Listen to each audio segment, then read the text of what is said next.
La ceniza flotaba como copos de nieve cansados en un cielo color óxido, asentándose sobre los huesos rotos de lo que una vez fue un trébol de autopista.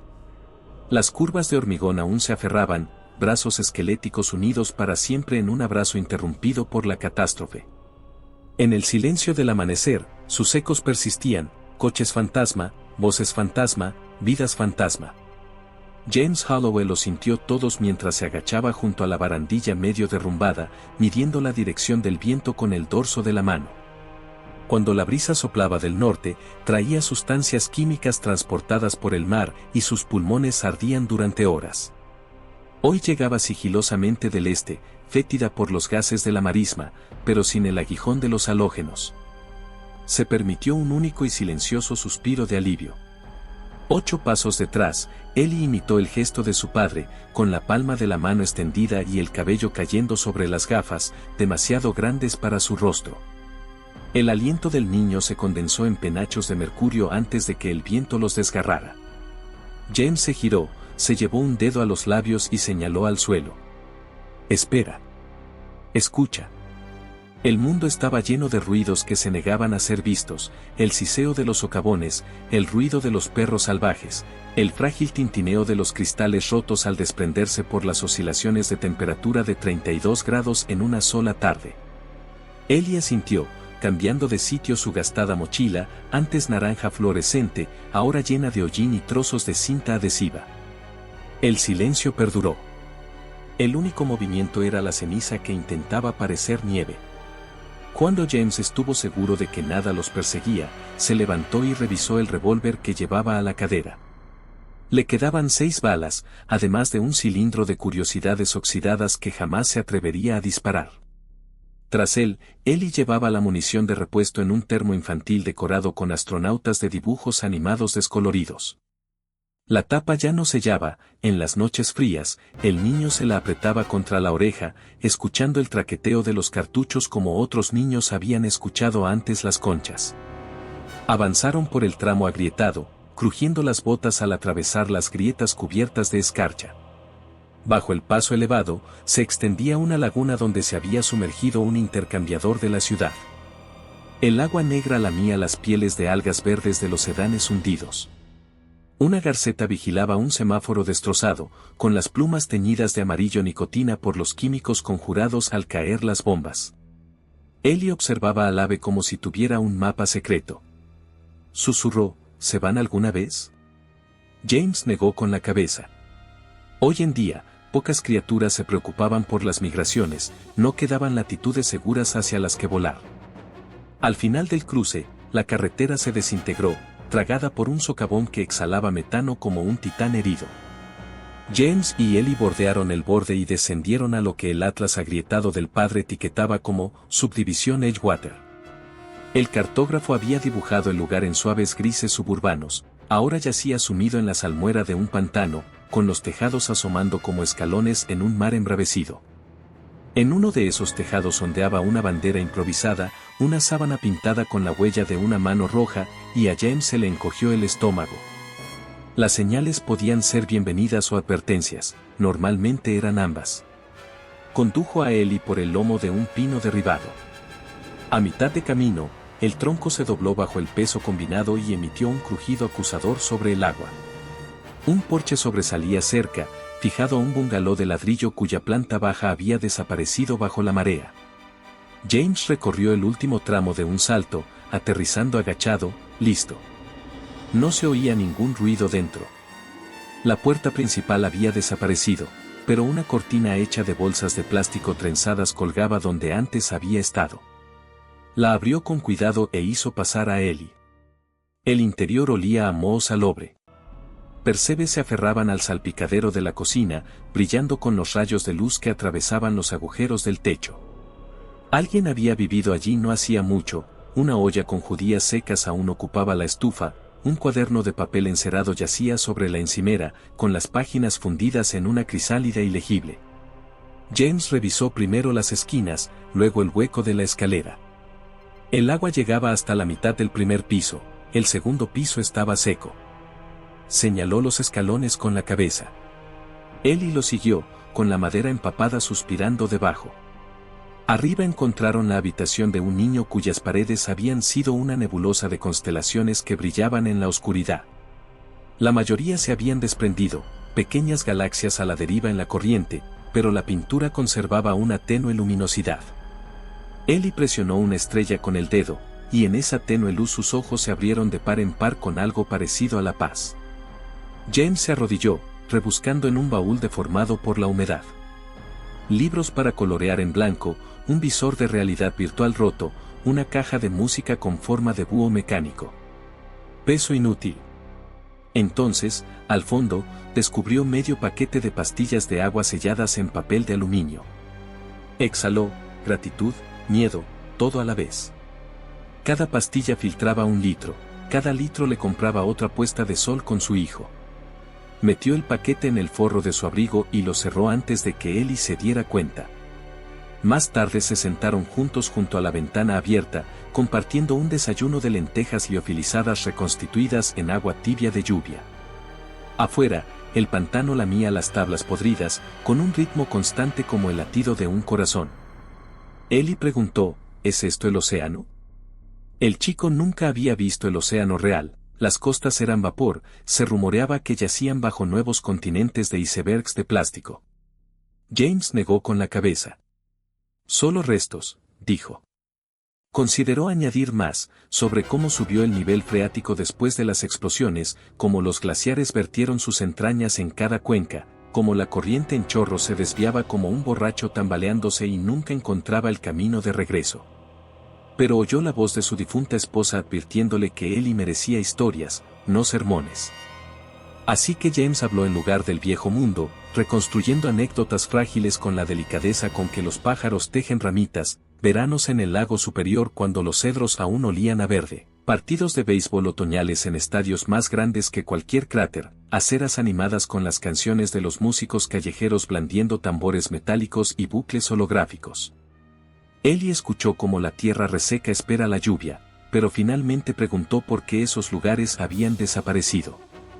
James sopesó la honestidad que cada año de paternidad le había tallado y la dijo sin rodeos, pensábamos que podíamos adaptarlo todo a nuestro propósito y nada se rompería. Ellie lo pensó y luego señaló la urbanización inundada. Se rompió. James asintió. Al caer la tarde, el viento amainó, una brisa química reanudó su reinado. La estática silbaba sobre el parche Geiger cosido a la manga de James, y las luces ámbar destellaban como pequeños soles. Se bajó la máscara con filtro y le hizo un gesto a Ellie para que lo siguiera. Bajaron las escaleras, abriéndose paso hasta las rodillas por la marea del primer piso. Afuera, mientras se alejaban en una balsa improvisada rescatada de las puertas de los armarios, la bandera de las manos en la masa ondeaba sobre los tejados. Debajo, emergió una figura, una mujer demacrada, con el rifle cruzado sobre el pecho y el pelo atado con alambre de cobre. No levantó el arma, simplemente observó su silenciosa partida. James sostuvo su mirada, y en ese frágil instante, 2 tribus de errantes intercambiaron el único recurso que ninguno podía conservar, la esperanza, antes de que las corrientes los separaran. La noche encontró a padre e hijo avanzando tierra adentro por una vieja vía férrea invadida por espinos y abedules clonales. Las vías estaban deformadas, pero aún transitables, un camino hacia terrenos más altos donde los venenos se acumulaban con menos densidad. Marcharon hasta que el cielo se despojó de su máscara oxidada para un terror diferente, auroras de verde eléctrico y ultravioleta que garabateaban sobre la estratosfera, vestigios de heridas de la magnetosfera desgarradas décadas atrás. Las luces ondulaban como cortinas en un viento de horno. Ellie miró extasiado. «Es bonito», dijo, con la voz amortiguada por la máscara. James casi dijo hermoso, pero la belleza le parecía una apuesta que no podía permitirse. Los niveles de radiación subieron a medianoche y caminaron penosamente bajo pestañas invisibles, rezando para que la exposición se mantuviera subletal. Acamparon cerca del casco quemado de un tren de cercanías. James clavó clavos de raíl rotos en el suelo para formar un perímetro y colocó alarmas de lata entre ellos. De su mochila sacó un cubo no más grande que la articulación de un dedo, lo partió en 2 y sacudió un polvo gris, barritas de comida termorreactivas. Comieron en silencio, masticando cuadrados calcáreos con un ligero sabor a regaliz y petróleo. En lo alto, las auroras se intensificaron, con colores neón tan intensos que atravesaban los párpados. James presionó la palma de la mano contra la frente de Ellie. Había comido suficiente desde que se habían topado con una tribu de fiebre meses antes. Temperatura normal. El niño se acurrucó en los brazos de su padre, abatido a media frase. Pero James permaneció despierto. Los recuerdos lo acechaban, pacientes como lobos. Recordó las últimas horas de la civilización, las sirenas aullando en las ciudades mientras los líderes mundiales insistían en que la diplomacia aún se respiraba, la primera detonación, televisada como un amanecer de feria, las fichas de dominó de los reactores en estado crítico mientras las redes colapsaban, los interruptores de hombre muerto haciendo honor a sus nombres. Recordó a Carrie, su esposa, esforzándose por asegurar el asiento elevador de Ellie mientras el cielo se extendía como un hongo al oeste de su ciudad natal. La onda expansiva rompió los cristales, la puerta del coche se atascó, Carrie se negó a irse, obligando a James a liberar a Ellie y correr. Su silueta se le grababa en la retina cada vez que un relámpago brillaba. Un tintineo metálico lo sobresaltó. La alarma de la lata. Apartó a Ellie con cuidado y desenfundó el revólver. De entre los árboles emergió una figura, cuadrúpeda, con rasgos caninos, pero más alta que un lobo. El pelaje se le desprendía a trozos, un ojo brillaba donde la radiación había corroído la tapa. La criatura olfateó el aire, con el pelo erizado. James apuntó el arma. Un solo disparo resonaría kilómetros a kilómetros, invitándolo todo.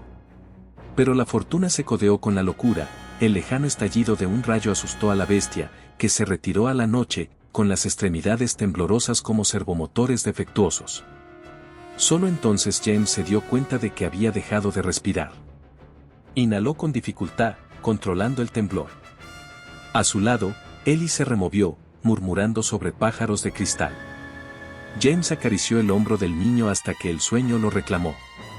Amanecería en 6 horas, el sendero los llevaría al cinturón verde de los Apalaches, supuesto santuario. Los rumores, reflexionó, eran simplemente mapas dibujados por la desesperación, pero eran todo lo que tenía. La mañana se filtraba a través de una neblina amarillenta. Padre e hijo reanudaron su peregrinación, serpenteando bajo pasos elevados erizados de estalactitas de varillas oxidadas. Pasaron junto a un convoy de petróleros volcados y partidos como vainas metálicas, con su carga endurecida formando dunas de alquitrán que brillaban bajo los rayos de sol dispersos. Ellie se detuvo para trazar con el dedo las letras en relieve del petrólero, Corvus Energy. Preguntó qué era. Combustible que nunca devolvió el amor al mundo, respondió James, y luego lamentó la amargura. Llegaron a las laderas al mediodía. Allí, la ceniza dio paso al musgo de tundra que brotaba entre granizos del tamaño de pelotas de fútbol, producto de la tormenta de la semana pasada. La nieve yacía en bolsas, más vieja que el propio Ellie, preservada por un albedo letalmente alterado. El parche Geiger de James se calmó, la altitud les concedió un respiro. Hicieron una pausa para almorzar bajo una torre de radio inclinada en su punto medio como una suplicante. Mientras masticaban las últimas migajas de barras de regaliz y petróleo, James divisó glifos pintados con aerosol en la base de la torre, una espiral intersectada por una flecha. Debajo, palabras escritas con plantilla en un verde azulado descolorido, refugio a 43 km al oeste. Su pulso se aceleró. Durante meses, los viajeros habían hablado de un enclave llamado Estación Meridiana, enclavado en cavernas bajo un observatorio desmantelado. Hidroponía autosuficiente, una perforación geotérmica, un conjunto de depuradores de aire recuperado de los desechos orbitales. Una fortaleza científica. 43 kilómetros, 2 días de marcha si el terreno lo permitía. Le mostró el mensaje a Ellie. El iris del niño, antes color avellana, había adquirido un anillo de cobalto por el cesio crónico en bajas dosis, esos ojos inusuales se abrieron de par en par, reflejando la posibilidad de permanencia. El viento soplaba a través del enrejado de la torre, resonando como órganos de catedral. James sintió la vibración en las muelas, y el recuerdo de su difunto padre, ingeniero acústico, surgió sin ser invitado. Todo tararea su propia canción de muerte, pero la armonía es la súplica por una vida más larga. James miró a su hijo y decidió creer que el mundo aún tarareaba una melodía que podían cantar. Se dirigieron hacia el oeste. El terreno castigaba cada paso. Las crestas de piedra caliza se desmoronaban bajo los pies, desprendiendo deslizamientos de esquisto que se precipitaban con estruendo hacia los barrancos. Ellie resbaló una vez, rozándose la rodilla, la sangre se perlaba brillantemente contra el pálido paisaje. James esterilizó el corte con yodo destilado de algas marinas un invierno en la costa. Imaginó la enfermería de la estación Meridian, vendas de verdad, antibióticos, tal vez incluso un laboratorio de vacunas. Se atrevió a imaginar la electricidad zumbando por los pasillos, luces lo suficientemente brillantes como para desterrar esas interminables auroras por un rato. Al atardecer, llegaron a un valle salpicado de respiraderos termales que expulsaban humo de obsidiana. El suelo irradiaba calor como un horno abierto, la nieve derretida goteaba de las cornisas, crepitando en las fisuras. El aire olía a azufre y ozono. James y Ellie rodearon los respiraderos, siguiendo los montículos hechos con estacas de topógrafo recuperadas. Alguien quería que los recién llegados encontraran el camino, o los atraía. Pero la sospecha es un lujo comparado con el hambre, y el padre consideró la ecuación aceptable. La noche llegó abrupta y sin viento. Se refugiaron bajo un saliente rocoso, mientras el calor de las rejillas de ventilación se expandía rítmicamente. James estudió las estrellas, las que no estaban ocultas por las cortinas de radiación, calculando la orientación como le había enseñado su abuelo en un tranquilo porche trasero. Sin embargo, las constelaciones se habían desviado, la precesión climática y los desechos orbitales hacían que los mapas fueran poco fiables. Aún así, Polaris se mantenía en su posición. El norte estaba al norte, y el meridiano estaba al oeste. Trazó líneas imaginarias, agradeciendo en silencio a la obstinada estrella por no abandonarlas. Ellie temblaba a pesar del calor geotérmico. ¿Fiebre? James presionó sus labios contra el cuero cabelludo del niño, la temperatura parecía precisa. Aún así, cantó una canción de cuna, un fragmento de una vieja melodía popular sobre veleros y campanas de coral. La melodía se quebró en su garganta polvorienta, pero Ellie sonrió antes de entregarse al sueño. James observó cómo el pecho del niño subía y bajaba, cada inhalación a prueba del olvido. Entonces, desde la cima, un rayo de luz atravesó la oscuridad, estrecho, ámbar, artificialmente firme. Recorrió el fondo del valle, dudó, dio la vuelta. Un reflector. El pulso de James latía con fuerza. Apagó la varita luminosa, arrastrando a Ellie más adentro del saliente. Olió ozono de nuevo, pero no retumbó ningún trueno, el rayo se amplió, buscando señales de calor. ¿Un dron? ¿Un foco montado en un rifle? Recordó historias de caravanas de reclamadores, fanáticos dedicados a reiniciar la antigua economía reclamando humanos como mano de obra. O tal vez exploradores meridianos defendiendo su umbral, recelosos de los extraños. El rayo se desvaneció tan abruptamente como apareció. El silencio volvió a la superficie, más fuerte que cualquier sirena. James esperó largos minutos antes de exhalar, aunque su mano no soltó la empuñadura del revólver. Ellie se movió y preguntó si había amanecido. James mintió, pronto, y lo abrazó hasta que el temblor en sus extremidades se calmó. Antes del amanecer, salieron del valle, con las piernas entumecidas por la vigilia agachada. El horizonte oriental brillaba con un vermellón apagado. En la cima, James se detuvo, observando con binoculares destartalados. Más allá de la niebla ondulante, vislumbró una estructura que sobresalía del dosel del bosque, una silueta abovedada como un ojo entreabierto al cielo envenenado. Podría ser el observatorio. Se arrodilló junto a Ellie. «Ya casi estoy», susurró. Las palabras le parecieron demasiado generosas, pero la aritmética de la esperanza requería exageración para contrarrestar la desesperación. Ellie asintió, con el rostro pálido bajo las gafas protectoras, pero sus ojos brillaban de determinación. James se dio cuenta de que el coraje del chico ya no provenía únicamente del ejemplo paterno, se había osificado en su interior una médula forjada por la catástrofe. Descendieron a una hondonada húmeda donde antiguos pinos se alzaban esqueléticos pero tenaces, con agujas reemplazadas por musgo resistente que brillaba tenuemente con bacterias bioluminiscentes. Gruesos filamentos cubrían las ramas, proyectando un aura submarina. Con pasos amortiguados por la arcilla esponjosa, avanzaron en reverente silencio, como si invadieran un templo erigido por microorganismos. A mitad de camino por la arboleda, Eli se quedó paralizado. Señaló un tronco con letras toscas grabadas: retrocede la enfermedad. Debajo, una inscripción más reciente se superponía a la advertencia, con líneas firmes y contundentes: mantén el curso, cúrate dentro. James sintió un tira y afloja en su pecho. La gente había dejado mensajes como migas de pan, cada uno contradiciendo al anterior. La verdad era una moneda demasiado inestable para confiar. Una ramita se quebró tras ellos. James giró. Un hombre estaba a 10 pasos de distancia, envuelto en una armadura antirradiación hecha con paneles de drones recuperados. El rostro del desconocido estaba oculto tras un respirador con lentes tintadas de rubí, y su voz tenía un filtro metálico: vimos su campamento. Manos donde pueda ver. James levantó el revólver, con el cañón apuntando hacia el cielo. Tranquilo, dijo. Solo avanzamos.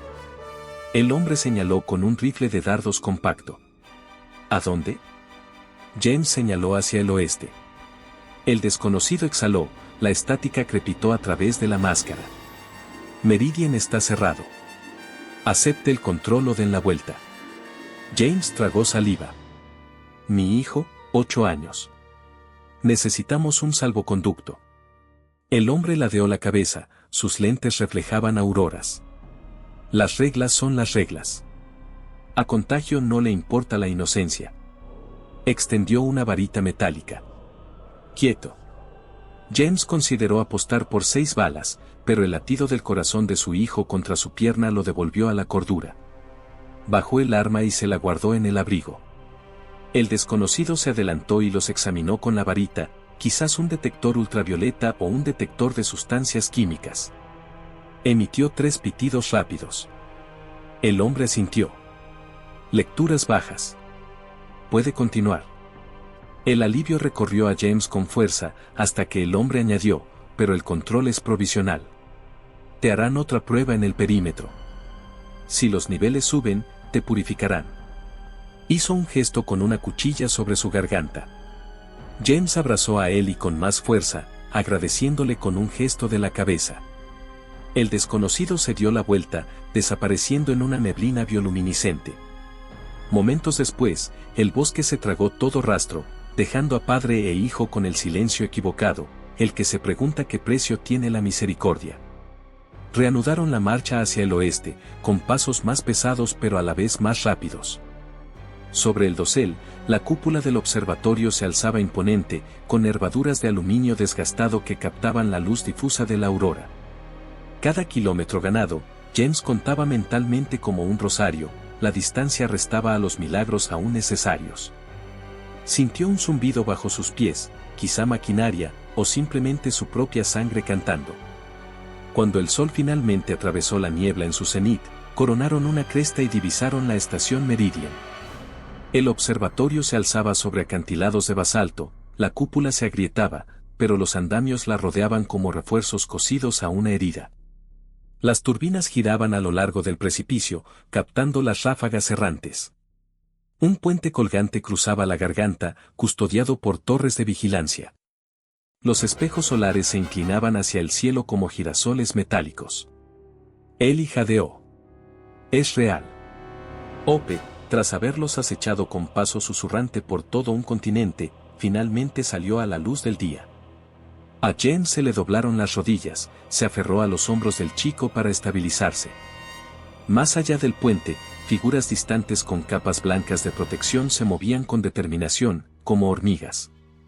En algún lugar bajo aquellos acantilados yacían salas hidropónicas iluminadas por bombillas honestas, aguas sin cenizas, tal vez incluso risas sin miedo.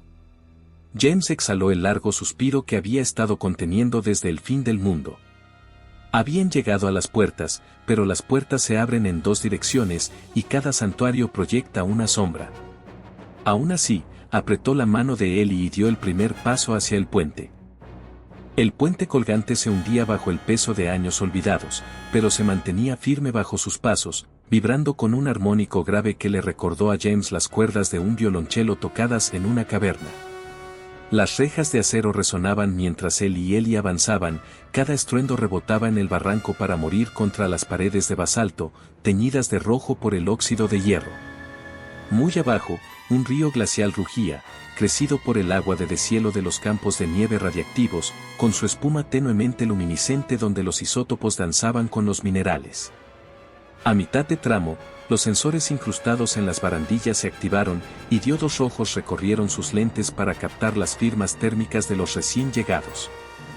James sintió el escrutinio como hielo contra su columna vertebral, pero mantuvo la postura firme, bota izquierda, bota derecha, el revólver sellado bajo su abrigo como un juramento secreto.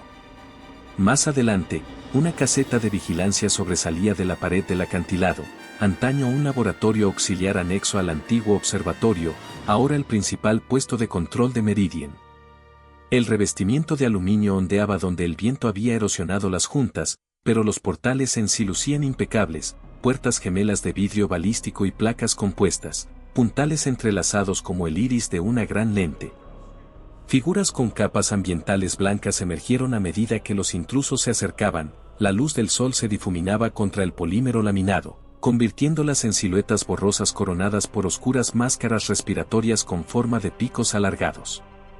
James apretó con más fuerza la mano de Ellie, susurrando que todo estaría bien, una promesa a medio camino entre la oración y el ensayo. El centinela principal levantó la palma de la mano, las luces de tierra del puente emitieron una luz amarilla estroboscópica.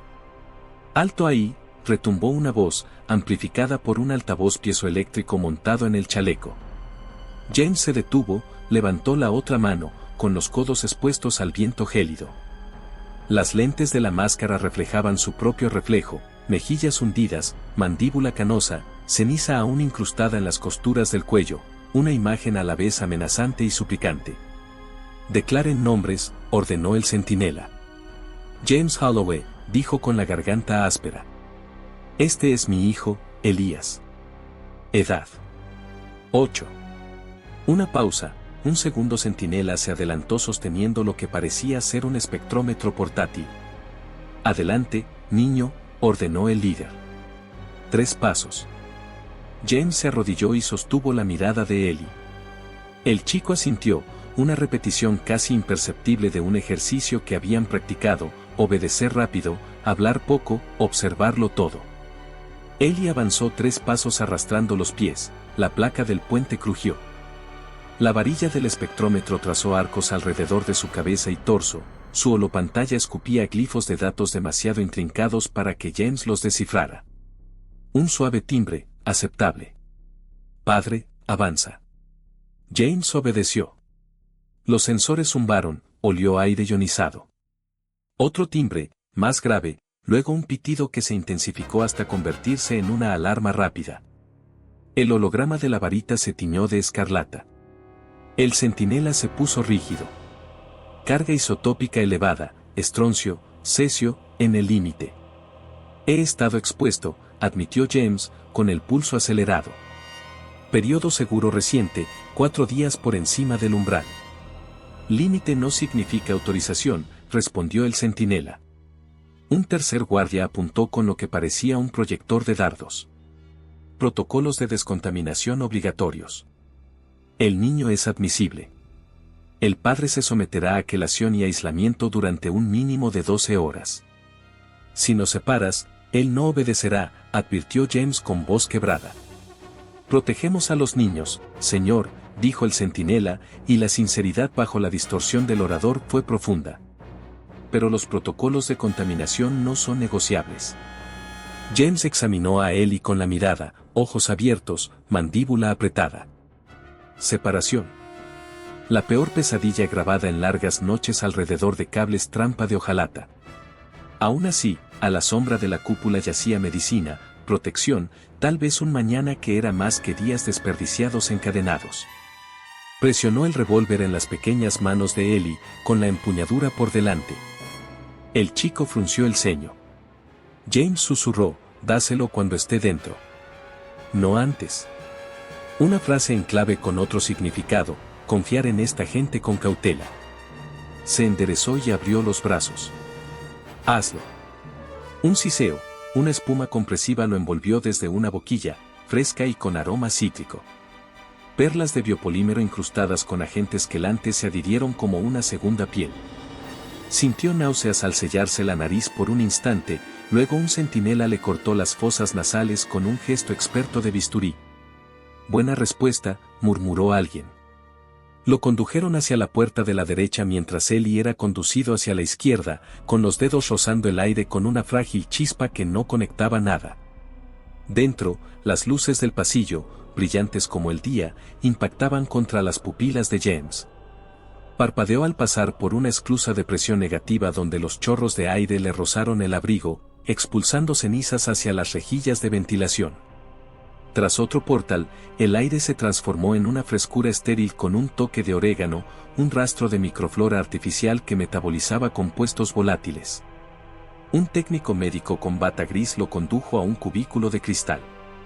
A través de sus paredes, vislumbró docenas de habitaciones similares, algunas ocupadas por hombres o mujeres envueltos en espuma blanca como esculturas inacabadas. Todos permanecían inmóviles, con los ojos cerrados, en la quietud de quienes lo habían arriesgado todo y ahora solo podían soportar el precio. Una pantalla sobre la puerta mostraba sus estadísticas: ABSRAD, duración, 6,3 SV, carga ósea EST. 40 BQ/G. Debajo, una barra de progreso se acercaba lentamente al verde. El sistema predijo una probabilidad de éxito de la quelación, 87%. James exhaló. Se acomodó en un asiento de polímero cuyo contorno se calentaba suavemente, extrayendo toxinas a través de los puertos de transpiración de la espuma. El tiempo se detuvo, la ausencia de amenaza lo desorientaba. El zumbido de los cervos lo adormeció. Los recuerdos se filtraban, Carrie cantándole al bebé Ellie en medio de un apagón, su propia risa cuando volvieron las luces y la pintura fotosintética de las paredes del pasillo brilló como un talismán verde. Se aferró a estos fragmentos, sin saber si lo anclaban o lo ahogaban. En algún lugar del cubículo, alguien sollozaba, en otro lugar, un hombre recitaba números, primos quizás, como un lazo a la racionalidad. Una campanilla lo despertó, la barra se tiñó de verde. La espuma se quebró, desprendiéndose como piel de serpiente. Brazos automatizados retiraron los residuos y rociaron un spray neutralizador con sabor a menta y metal. La puerta se abrió. Una médica lo examinó de nuevo y asintió. Vaya a la sala de orientación. Le entregó una placa, huésped temporal. En el reverso, un mapa, líneas de colores que recorrían las entrañas de la estación. El meridiano se extendía más profundo de lo que imaginaba, niveles tallados en la montaña, agujas hidropónicas que descendían como jardines invertidos. Siguió las flechas amarillas, con los sentidos medio dormidos, hasta llegar a una vasta cámara donde enredaderas luminiscentes se extendían por los techos abovedados. Cientos de recién llegados se despatarraban en bancos, acunando sus pertenencias. La risa de los niños resonaba en un rincón donde un proyector proyectaba peces holográficos que se movían entre corrientes invisibles. Ellie estaba sentado entre ellos, con una túnica de algodón limpia y gafas de seguridad reemplazadas por unas gafas de seguridad transparentes. Al ver a James, corrió hacia él, con un alivio tan brillante que eclipsaba todas las auroras. James se arrodilló, se abrazaron. Olió jabón en el pelo de Ellie, un modesto milagro después de meses de agua racionada. ¿Estás bien?, preguntó el chico. James esbozó una sonrisa torcida. Mejor que bien. Casi parecía cierto. Una voz se escuchó por los altavoces ocultos: atención, recién llegados. La orientación empieza en 5 minutos. Por favor, depositen las armas en la taquilla de recepción. La superposición del proyector los dirigió a un mostrador atendido por 2 guardias y una mesa donde se encontraban etiquetados rifles, machetes y pistolas eléctricas improvisadas. Ellie sacó el revólver. El guardia arqueó las cejas. Antiguo. Buena metalurgia. James observó cómo lo deslizaban en una bandeja numerada, con el corazón en un puño, pero se recordó a sí mismo que las armas habían sido para el camino, y tal vez, solo tal vez, el camino ya estaba hecho. Se unieron a una fila que conducía a un anfiteatro excavado directamente en la roca. Los asientos se curvaban alrededor de una tarima central donde brillaba un holograma, una estructura metálica giratoria de la Tierra, con sus continentes deformados y sus costas hinchadas. Una mujer subió al andén, de unos 30 y tantos años, con el pelo corto, vestía un mono color carbón bordado con una brújula estilizada. Habló sin amplificador, el diseño acústico de la sala transmitía su voz como agua de manantial sobre la piedra. Bienvenidos a Meridian. Hizo una pausa, dejando que la palabra se asentara. Soy la doctora Arryn Yosef, jefa de sistemas geotérmicos y coordinadora de rotación. Han atravesado el caos para llegar a estas paredes, y les aseguro que nuestra misión honra esa lucha. Hizo un gesto, el holograma se alejó rápidamente hacia Norteamérica, un mosaico de zonas de peligro escarlata y nodos seguros verde pálido. Meridian es uno de los 5 puntos de anclaje de la red de recuperación. Nos refugiamos, nos curamos, pero sobre todo, nos preparamos para reconstruir. Esa promesa requiere reglas. El mapa se desvaneció y fue reemplazado por una tríada de íconos: salud, recursos, compromiso. Primero, salud. Has superado la evaluación preliminar. Los análisis virales e isotópicos completos se completarán en 72 horas. Cualquiera que supere los umbrales recibirá tratamiento, los casos que no respondan serán exiliados. Se oyeron murmullos. Segundo, recursos. Meridian funciona con trabajo mutuo. Se espera una asignación compatible con la aptitud y el acondicionamiento. Los menores de 12 años están exentos, pero el entrenamiento comienza temprano, nivel de ala de educación -3. Se giró, con la mirada fija. Tercero, compromiso. Fuera de estos muros, los viejos estandartes, nación, lucro, credo, son fósiles. Aquí estamos singulares, Meridian. Sabotaje o robo equivale a expulsión. La violencia tiene el mismo resultado. Sus ojos pesaban más allá de su delgada figura, años de imposición grabados en su postura. Una mano se alzó en las filas sobre James. Un hombre cansado preguntó: ¿cuánto tiempo pasará hasta que la superficie pueda sostener cultivos sin refugios hidroeléctricos? Irene suspiró, pero su respuesta fue mesurada. Las estimaciones varían. Con la turbidez estratosférica actual, la agricultura al aire libre en esta latitud sigue siendo letal. Proyectamos 29 años para alcanzar umbrales seguros. Nuestro trabajo es sobrevivir esos 29. Un silencio se apoderó de la sala, el tiempo se extendió enormemente en la imaginación colectiva. Las sesiones se dividieron, los técnicos médicos guiaron a los grupos hacia los dormitorios. A James y Ellie se les asignó el cuadrante C, sección 12, un módulo estrecho con 2 literas y una ventana con vistas a jardines interiores iluminados con paneles LED. Hojas frescas, hojas verdes de verdad, no musgo pálido, se mecían suavemente en una corriente de aire controlada. Ellie se quedó sin palabras, James se tragó el recuerdo de los pasillos del supermercado, antes llenos de frutas y verduras. Recorrieron las instalaciones comunes, la cafetería, la biblioteca grabada en archivos holográficos, un rincón recreativo donde los supervivientes jugaban a algo parecido al Go Digital en el cristal reciclado de una tableta. Por todas partes, vibraba el silencio de la infraestructura, turbinas geotérmicas, depuradores de agua, jardines de oxígeno, sistemas frágiles pero intensamente vivos. En la cafetería, probaron su primera comida, guiso de lentejas y espirulina con virutas de zanahoria y pan extruido con levadura de laboratorio.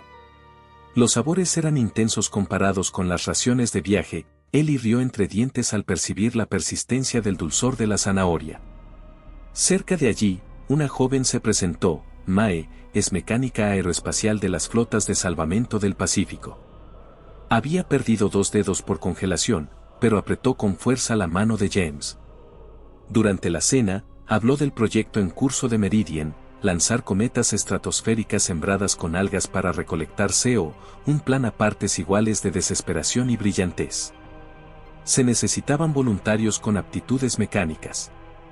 James reveló su trayectoria, ingeniero civil de preguerra convertido en auditor de infraestructuras. Mae arqueó las cejas. Te pasarán directamente a mantenimiento estructural, predijo. Los pilones occidentales necesitan refuerzo.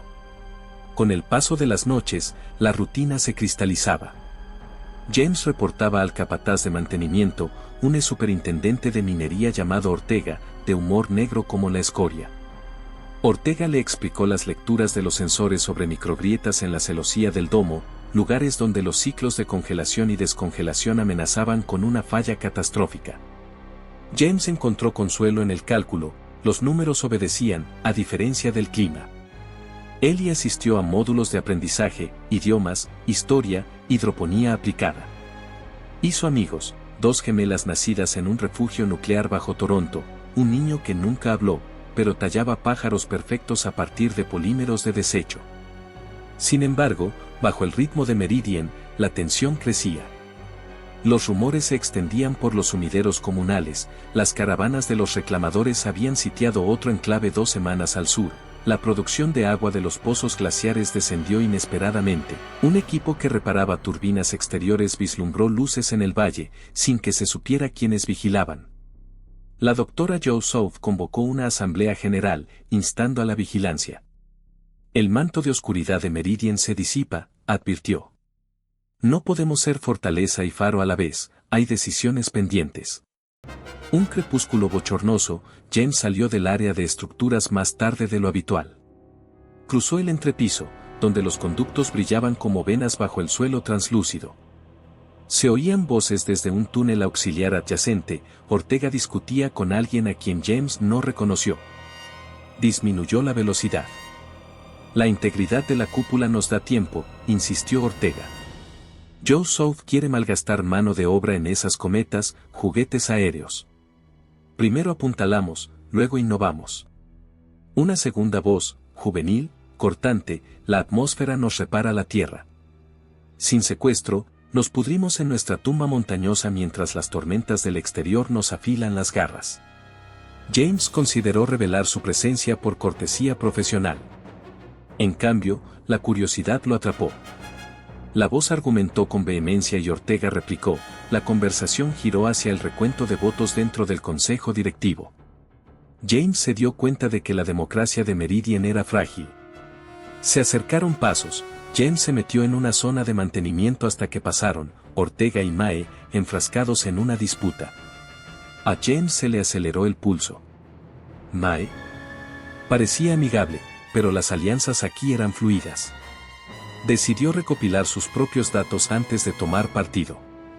De vuelta en el dormitorio, Ellie estaba sentado con las piernas cruzadas, estudiando una guía de campo holográfica. ¿Sabías?, dijo sin preámbulos, que están intentando criar abejas que puedan soportar picos gamma?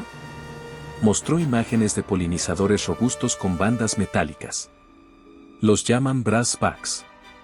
James se hundió en la litera de enfrente, agobiado por el cansancio. Bichos valientes. Ellie cerró la guía. Papá, ¿nos quedamos para siempre? La pregunta le sonó pesada. James miró los paneles del techo estériles, las luces diseñadas para imitar el amanecer. Su instinto le gritaba que siguiera adelante, que se negara a la complacencia, pero oyó los latidos de su corazón, más lentos aquí, y reconoció el anhelo en los ojos de su hijo. Nos quedaremos, dijo, siempre que sea seguro. Seguro y honesto. La advertencia se le escapó antes de que pudiera contenerla. Los días transcurrieron. James reforzó pilones, estudió planos, asistió a foros del consejo donde las discusiones crepitaban. Descubrió el registro de recursos de Meridian, la producción geotérmica se estancaba, la solución nutritiva se acercaba al umbral de agotamiento. El éxito de los cometas aéreos no era un lujo, era un salvavidas. Sin embargo, el refuerzo del esqueleto de la cúpula seguía siendo igualmente existencial. Dos verdades que se oponían. La doctora Jo South notó su perspectiva equilibrada. Una noche, le propuso unirse a un pequeño grupo asesor llamado Apex, una convergencia de ingenieros, agrónomos y especialistas en ética encargados de priorizar la asignación de recursos. Aceptó, aunque la aprensión lo atormentaba, el liderazgo le pintaba objetivos. La primera reunión de Apex se celebró en una cámara apodada La Lente, con paredes revestidas de vidrio inteligente que proyectaban flujos de datos en tiempo real. Ortega representaba la facción estructural, MAE, la expansión aeronáutica. Entre otros, estaban el Dr. Sim, especialista en cultivos genéticamente modificados, y el Padre Quillo, un larguirucho sacerdote convertido en científico cognitivo que mediaba disputas con una serenidad inquietante. Jo South comenzó: tenemos capacidad para una gran iniciativa este trimestre. El refuerzo de la cúpula requiere 79 kilotones de material compuesto que podemos fabricar a partir de existencias. El programa de cometas necesita la misma masa para los carretes de amarre y los conjuntos de drones. Se giró hacia James. ¿Evaluación independiente? Inhaló. El refuerzo da seguridad a las cabezas presentes. Las cometas apuestan por la atmósfera futura, pero de todos modos exigen un soporte estructural, porque se montan en el vértice de la cúpula. Escenario ideal: refuerzo del escenario junto con la instalación del anclaje de la cometa, compartir material y mano de obra. Los ojos de Mae se iluminaron, el ceño fruncido de Ortega se suavizó, puntos en común. Se llegó a un consenso para intentar un horario híbrido, aunque las cadenas de suministro se vieron limitadas. Los grupos de trabajo se fusionaron. James se encontró conectando culturas. Ellie observaba desde los balcones, aplaudiendo cuando las grúas izaron el primer anillo de anclaje de la cometa, una red de diamantes que brillaba bajo las luces de la cúpula como una telaraña de estrellas. Pero las grietas rara vez desaparecen si se ignoran. Una medianoche, un temblor resonó, un terremoto bajo el manto, de magnitud 5. Las sirenas arrancaron la estación de su letargo. James salió corriendo, con el corazón en un puño. Llegó al cuadrante oeste y descubrió que un arco de soporte se había roto, lloviendo fragmentos que perforaron los lechos hidropónicos. El agua se deslizó por las placas del suelo, provocando cortocircuitos. Los equipos de emergencia se movilizaron. James se unió, sellando las brechas con espuma de resina mientras los agrónomos se apresuraban a rescatar las raíces. En medio del caos, un técnico gritó: pico de radiación fuera del perímetro. Las señales de seguridad parpadearon en las consolas portátiles, siluetas con trajes revestidos de plomo traspasando la puerta exterior, asaltantes reclame aprovechando el caos del terremoto. Las alarmas aullaron, las torretas de defensa giraron. James corrió hacia el nexo de mando, casi chocando con Jo South. Están dentro de la esclusa del sector B, jadeó, entregándole una porra aturdidora. Protejan el corredor 7, ala de dormitorios infantiles. Corrió a toda velocidad. Con una luz fluorescente, vio a los asaltantes atravesando el mamparo secundario, saltando chispas. Llevaban redes electromagnéticas y picanas eléctricas, herramientas de captura. James y dos centinelas formaron una barricada, con el agua hasta los muslos chapoteando alrededor de las botas. Los asaltantes abrieron una brecha. Una explosión cegadora estalló, aturdiendo sus sentidos. Con un zumbido en los oídos, James blandió su bastón, impactando contra la armadura. Un dolor punzante en la muñeca, lo ignoró y siguió adelante.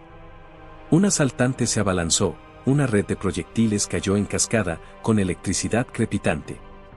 James se agachó, la red se enganchó en una tubería del techo, arrojando una niebla blanca y siseante. El humo que se asentaba reveló a 3 asaltantes abatidos, uno de ellos huyendo. Las sirenas cambiaron de tono, el bloqueo anti-intruso se activó. Las persianas automáticas se cerraron de golpe, atrapando al fugitivo en un pasillo transversal, donde las torretas silbaban dardos comprimidos. Siguió el silencio, más profundo que la culpa o el alivio. James contuvo el aliento, la adrenalina le revolvía la médula. Minutos después, Ellie lo encontró cerca de la entrada del dormitorio, con lágrimas en las mejillas manchadas de mugre. Pensé que te habían atrapado, susurró. James lo agarró con tanta fuerza que le dejó un moretón.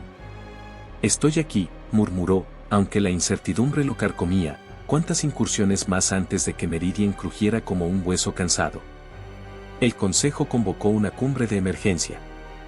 Víctimas: 2 ingenieros, un guardia, varios asaltantes.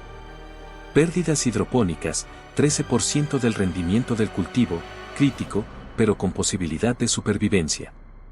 Sin embargo, la barrera entre la seguridad y la plaga externa se había debilitado. Se encendieron los debates: ampliar las patrullas armadas o ocultar la estación. Continuar el programa de cometas o desviar todo a la fortificación.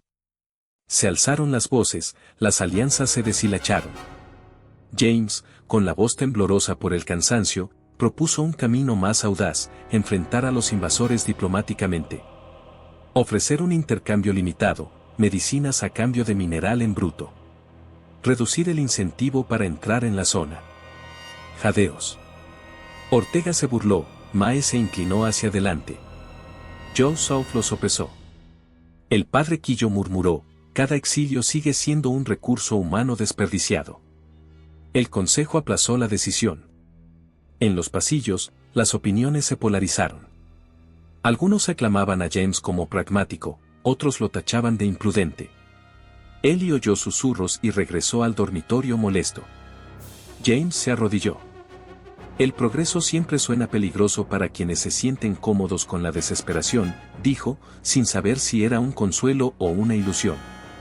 Las reparaciones continuaron mientras la política se agitaba. Ellie sobresalía en las clases, construyendo prototipos de cometas en miniatura con chatarra.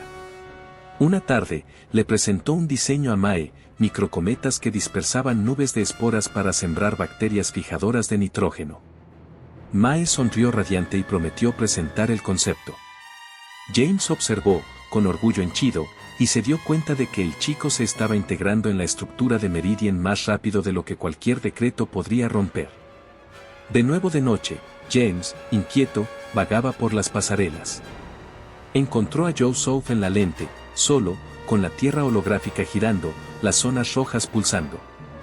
Ella se frotó las sienes.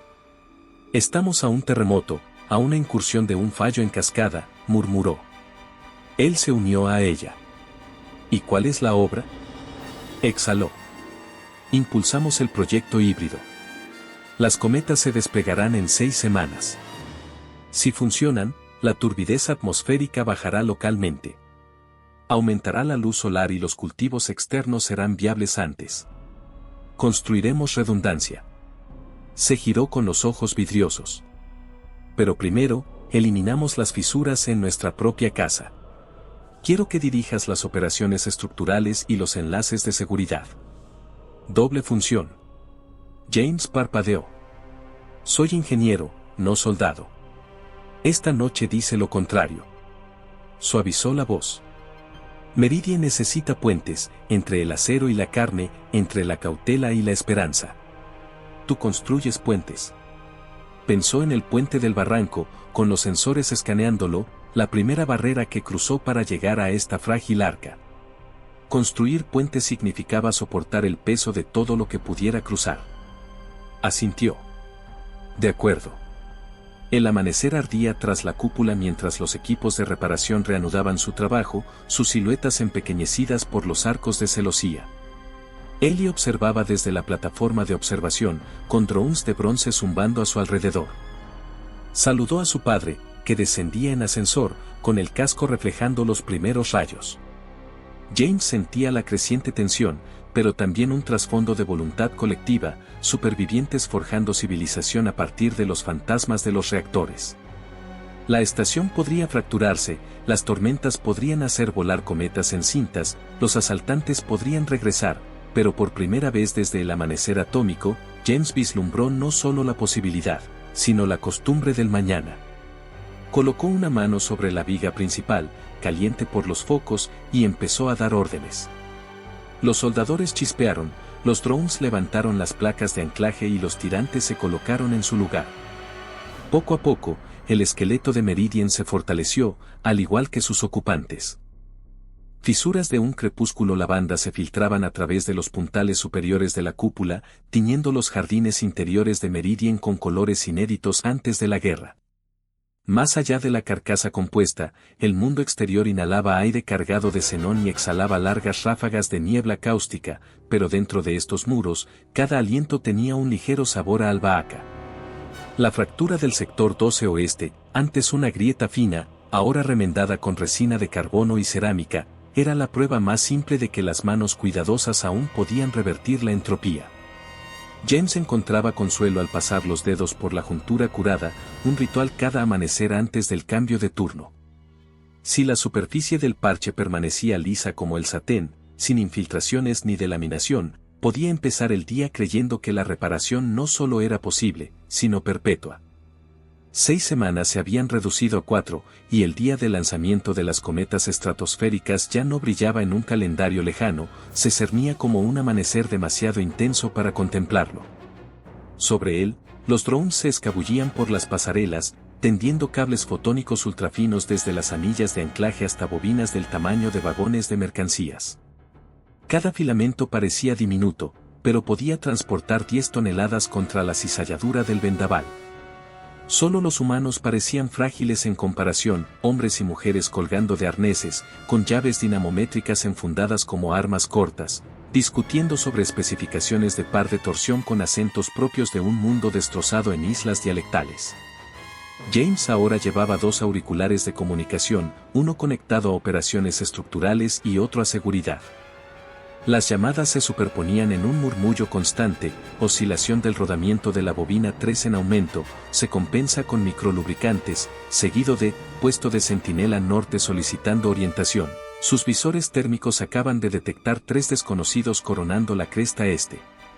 Se había adaptado, compartimentando como lo hacía durante las noches de triaje en el páramo, peligro por aquí, peligro por allá, procesarlo todo, pánico en ninguna parte. Primero pulsó seguridad. Copiar centinela. Mantener línea de visión, marcar patrones de reclame. Desplegar solo disuasión no letal. No disparar a menos que se le invite, decreto del Consejo, unido a la propia convicción de James. Casi de inmediato, el bajo áspero de Ortega irrumpió en el canal 2. ¿No letal? ¿Planeas hacer cosquillas a los asaltantes para que se retiren? Hasta que se confirme su intención, no intensificaremos la situación, respondió James, con un tono tan firme que desgarraba la calma. Las balas sueltas nos perforan más el casco que cualquier terremoto. Ortega murmuró algo sobre idealistas antes de interrumpir. El hombre había aceptado a regañadientes el cronograma del proyecto compartido, pero la confianza era más fuerte que la aleación y ninguno de los dos tenía la misma fuerza aún. James centró su atención en el montaje de la cometa. El anillo de anclaje A7 reportó desalineación. Corrió por una pasarela voladiza donde Mae se arrodilló junto a un sensor de tensión, desenroscando una tapa con precisión mecánica con su dedo índice protésico. Sonrió al verlo acercarse. Buenos días, jefe de todos los puentes. El sensor detecta ruido, no deriva.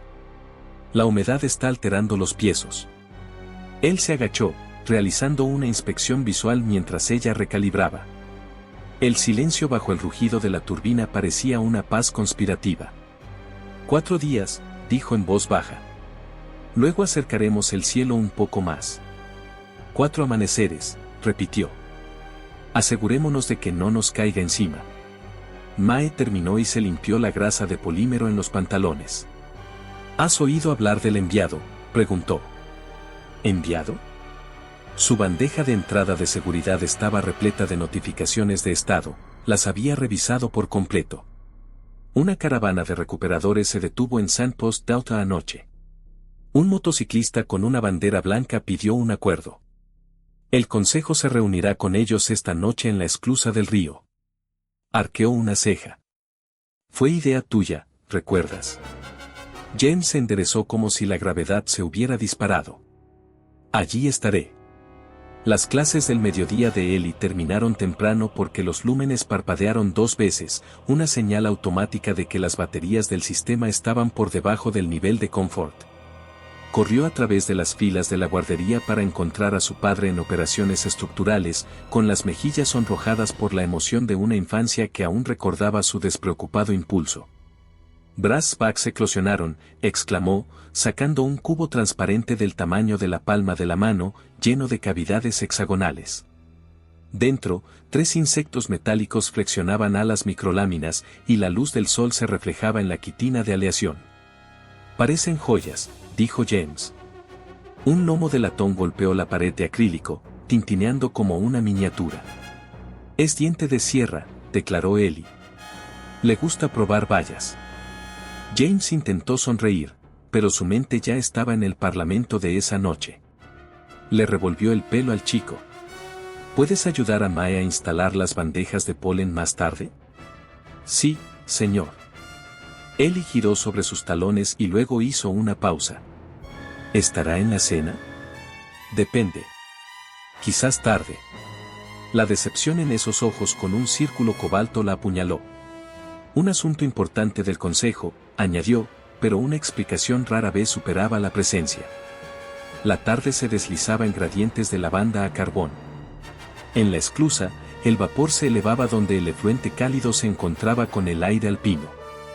Los reflectores iluminaban el punto de encuentro, una plataforma de hormigón cubierta de esteras de descontaminación, flanqueada por 2 guardias meridianos a un lado y 3 recuperadores al otro. Los recuperadores llevaban armaduras de retazos salpicadas de fragmentos fotovoltaicos, máscaras con hocicos de dragón y rebreaters. Entre ambos grupos se extendía una zona delimitada por líneas blancas de tiza, zona neutral. El Dr. Joe South presidía, con la capucha bajada, dejando al descubierto sus rizos enmarañados por el sudor. Ortega se cernía a su derecha, con los brazos cruzados formando una barricada. Mae estaba de pie a la izquierda, con las palmas abiertas junto a una carretilla llena de cajas etiquetadas como si fueran paquetes de penicilina sintética y cultivos de vitaminas, ofrendas de paz. James se acercó y recibió un breve asentimiento. La enviada del reclamador dio un paso al frente, quitándose el casco. Era joven, quizá de 19 años, con la piel marcada por el viento, pero los ojos brillando con una inteligencia feroz. «Llámame Lark», dijo. «Necesitamos medicamentos. Tú necesitas mineral». «De acuerdo». Joe South señaló las cajas. «Aquí tienen antibióticos, suficientes para sus heridos. A cambio, necesitamos níquel y molibdeno sin irradiar de sus minas, en su estado puro». Lark apretó la mandíbula. «El mineral limpio está a mayor profundidad de la que podemos extraer sin plataformas motorizadas». Mae abrió las tapas de las cajas, dejando que el olor a esterilización se filtrara. «Estos pueden contener las infecciones el tiempo suficiente para excavar más despacio». La negociación se descontroló a través de contingencias, número de cajas, kilogramos de mineral, corredores de salvoconducto. James observaba la postura, no las palabras, como los centinelas reclamadores se hundían cada vez que se mencionaban los antibióticos. La desesperación infundía honestidad. Aún así, Ortega le susurró a James, «Nos mapearán durante el intercambio y regresarán con armas». «O nos ganamos un margen», replicó James en voz baja. «Vecinos hambrientos asaltan, vecinos que sanan llaman a la puerta». Acuerdo alcanzado, 3 intercambios de suministros en puntos de lanzamiento premarcados, sin armas en un radio de 50 metros, cada bando acompañado por 2 observadores. Lark selló el pacto con el apretón de manos meridiano, el antebrazo derecho agarrado, la palma izquierda en el pulso del otro. Joe South reflejó su imagen. Una corriente de esperanza surgió, delicada como las alas de una polilla. Más tarde, en el pasillo, Ortega ladró, «Tu diplomacia acaba de dar en el blanco». James reprimió la fatiga. «Así que construimos escudos en lugar de muros más gruesos». La respuesta de Ortega fue una burla llena de dudas, pero siguió hasta el ascensor de todos modos, como si la discusión nos mantuviera atraídos. Lanzamiento -2. Meridian zumbaba como una colmena en crescendo. Los niños tejían serpentinas con restos de nanofibras recicladas para sujetarlas a las barandillas de la pasarela, colas de buena suerte para las cometas. Los instructores los dejaban porque la moral significaba calorías ahorradas en la elevación psicosomática. James y Mae realizaron las pruebas finales de carga dinámica. Con una cizalladura del viento simulada del 80%, los acoplamientos de anclaje zumbaron, pero resistieron. Los estabilizadores giroscópicos, en las panzas de las cometas, giraron con un zumbido que recordaba a los lejanos motores a reacción, fantasmas de la aviación renacida. Eli, encargado de etiquetar los soportes con chips de identificación por radiofrecuencia para el seguimiento del mantenimiento, correteaba por las rejillas como un mono nacido para el metal. Los problemas se convirtieron en buenas noticias, la presión del refrigerante geotérmico oscilaba de forma impredecible. Los técnicos detectaron microfracturas en el serpentín número 4 del intercambiador de calor, enterrado 200 metros por debajo. Una solución requeriría redirigir el flujo, reduciendo la potencia de salida justo cuando el lanzamiento exigía la capacidad máxima. James estudió los esquemas. La derivación de refrigeración a través del serpentín número 2 podría soportar el 90% de la carga si se recortaban los looks no esenciales, iluminación recreativa, salas de realidad virtual de alta fidelidad.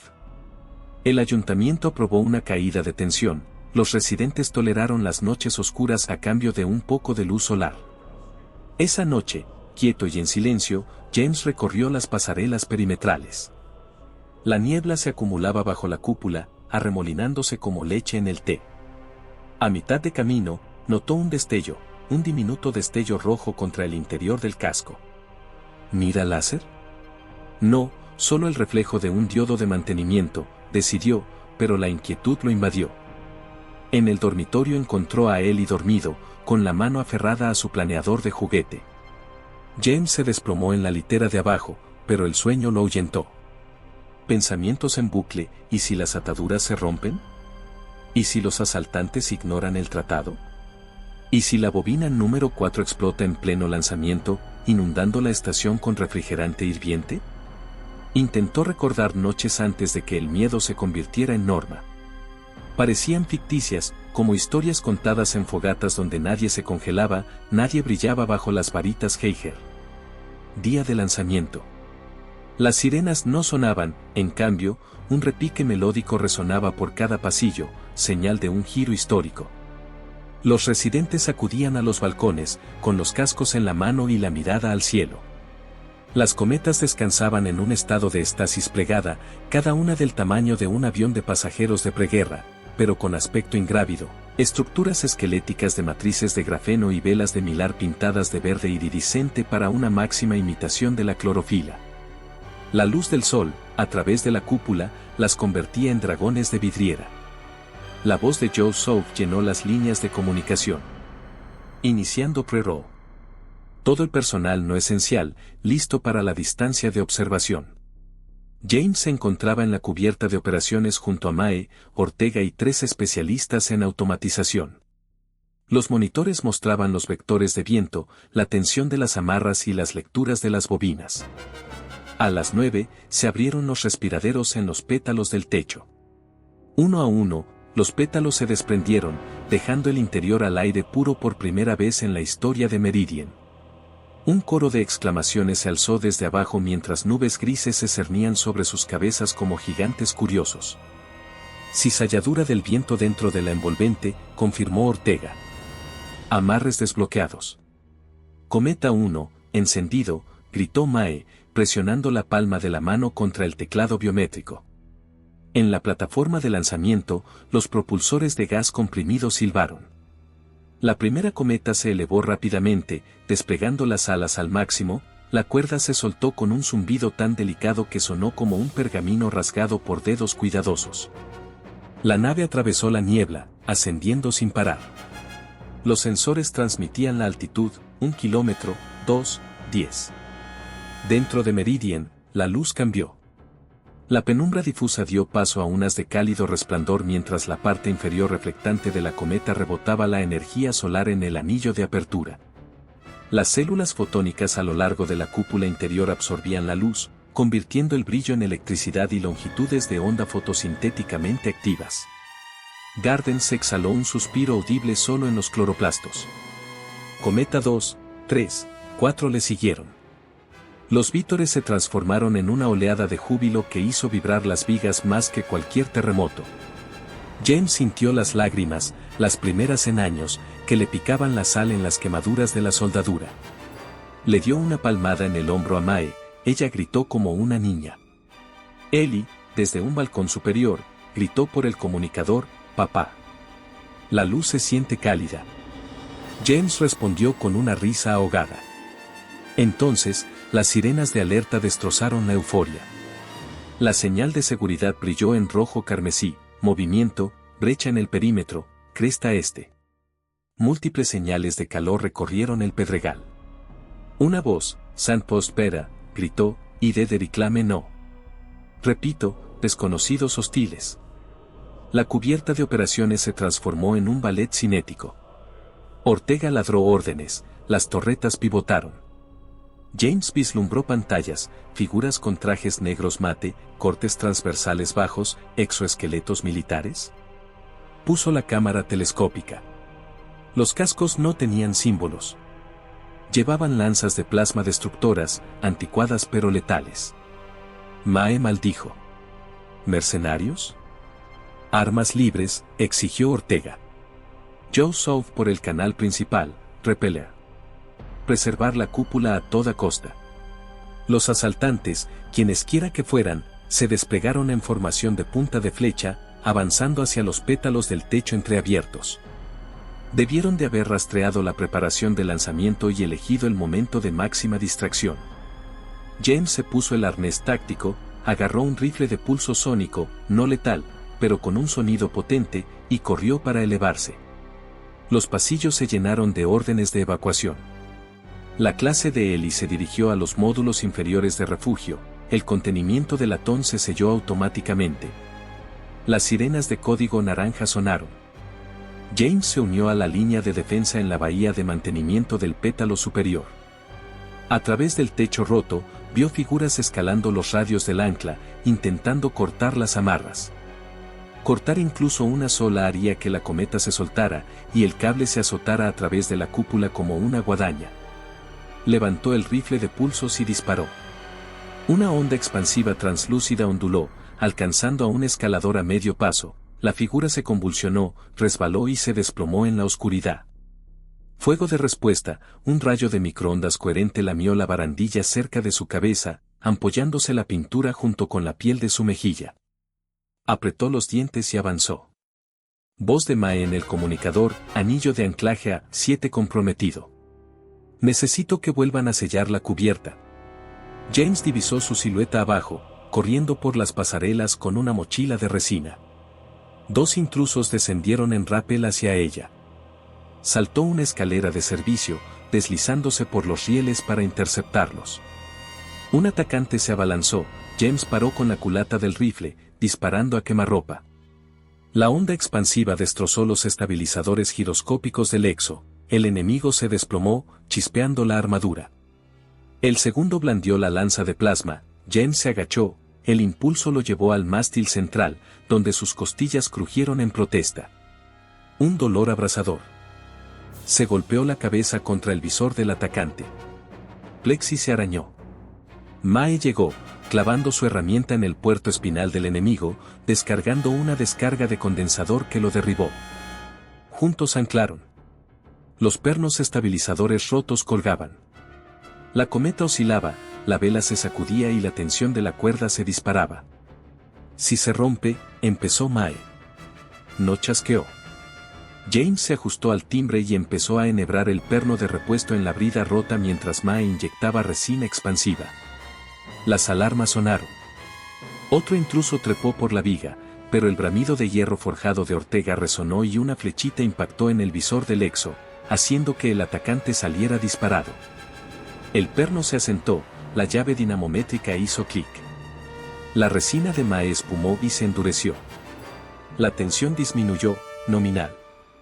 Exhalaron. En otros lugares, las torretas de defensa derrotaron a los enemigos restantes. Las imágenes mostraron a los supervivientes de traje negro retirándose en la niebla, arrastrando a los heridos. El casco del Meridian presentaba marcas de quemaduras y 2 perforaciones menores.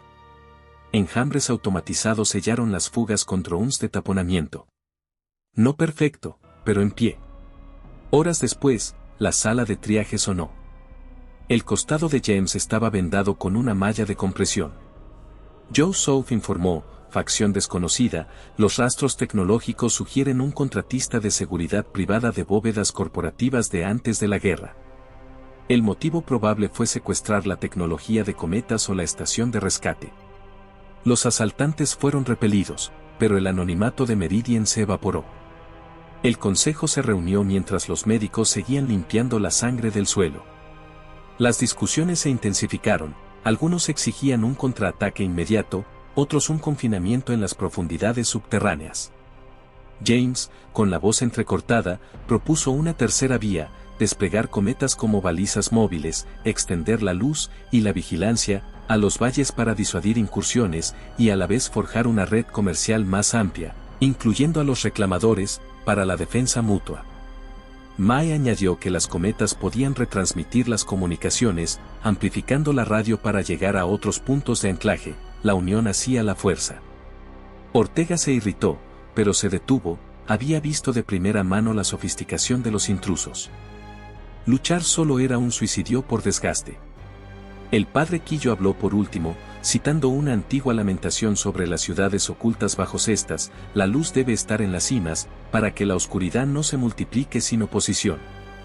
La frase se deslizó como incienso, dejando un silencio lo suficientemente amplio como para el consenso. El consejo votó, unánimemente a favor de la divulgación, con la condición de reforzar la bobina de refrigerante número 4 y ampliar la red de vigilancia de drones. James fue nombrado director de asuntos externos. Además de sus funciones, ni siquiera la ironía dejó de ser motivo de risa. La primera transmisión pulsó al amanecer, Meridian llamando a los nodos de anclaje Ararat, Sagan, Lillo y Nuuk. Se escuchó estática, luego tenues sílabas humanas, frágil seda de araña proyectada a través de la estratosfera. Las conexiones tardarían semanas en estabilizarse, pero las voces existían. En los jardines, Ellie liberó un frasco de mariposas jóvenes. Volaban zumbando hacia los pétalos abiertos, brillando con la luz del sol reflejada por las velas de las cometas. Polinizarán lo que quede ahí, dijo. James se agachó, haciendo una mueca, con las costillas aún doloridas. O construir algo nuevo. Observó cómo desaparecían los insectos, sintió el calor fresco de las estrellas acariciarle el cuello, olió las hojas que se acercaban a una sincera dulzura. Meridian había sobrevivido a un terremoto de nacimiento, a una incursión y a un amanecer de terror. Ahora latía con un plan audaz, brillar con más fuerza, no encogerse.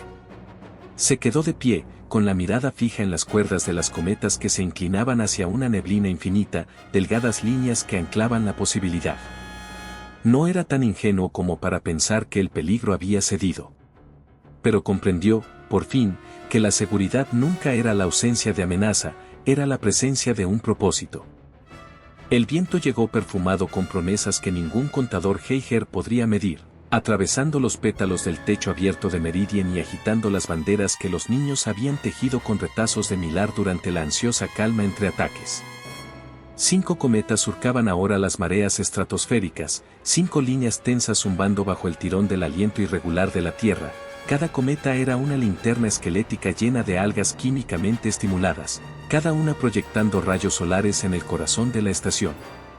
Abajo, las terrazas hidropónicas brillaban esmeralda en lugar de gris pálido, y en el entrepiso del jardín, James Holloway se detuvo para sentir ese calor improbable filtrarse a través del tejido cicatricial en su mejilla. A 50 metros de distancia, su hijo Eli corría entre frijoles enrejados, calibrando las perchas de los polinizadores para la siguiente generación de Sagitario. La risa del niño rebotaba en las costillas de cerámica de carbono y se mezclaba con la voz más grave de las turbinas, creando un acorde que James había empezado a identificar como el pulso de Meridian. Fue el sonido de casi suficiente. No es suficiente. En las 6 semanas transcurridas desde el asalto, todos los monitores de operaciones habían detectado peligros como arritmias, gráficos de suministro que se acercaban a un punto crítico, sensores sísmicos que vibraban, columnas de radiación que parpadeaban en el exterior como fogatas fantasmales. Los atacantes desconocidos nunca regresaron, pero su ausencia pesaba más que las balas. La ausencia significaba planificación, reagrupamiento, tal vez refuerzos armados con planos de bóvedas corporativas y viejos rencores. Mientras tanto, llegaban débiles respuestas de radio desde los puntos de anclaje, sílabas cargadas de estática, coordenadas, solicitudes urgentes de expedientes médicos. Ararat informó de una plaga de hongos en sus cubas de maíz anaeróbico. Nuuk respondió con una sola palabra, aprendizaje, antes de desvanecerse en un siseo. La comunicación se había convertido en la nueva frontera, frágil como la seda de araña tendida entre las ruinas de un rascacielos. Esta noche, Meridian se la jugaría de nuevo. El equipo de trabajo del Dr. Joe Soap había adaptado uno de los drones de defensa para convertirlo en una nave de mensajería no más grande que una mesa, y luego lo había cargado con filamentos de cobre que podían unirse para formar una antena de banda ancha una vez que alcanzara la altitud orbital. La designación del dron, Herón, honraba a la garceta que James y Ellie habían visto durante su peregrinación. Si Harran tenía éxito, la red de recuperación podría compartir no solo llamadas de socorro improvisadas, sino datos en tiempo real, bibliotecas de semillas, algoritmos estructurales, tal vez incluso música que alguien hubiera guardado en un disco duro antiguo. Si Herón fallaba, Meridian perdería la mitad de su flota de drones estratégicos e invitaría a cualquier depredador que oliera la señal de calor reveladora del lanzamiento.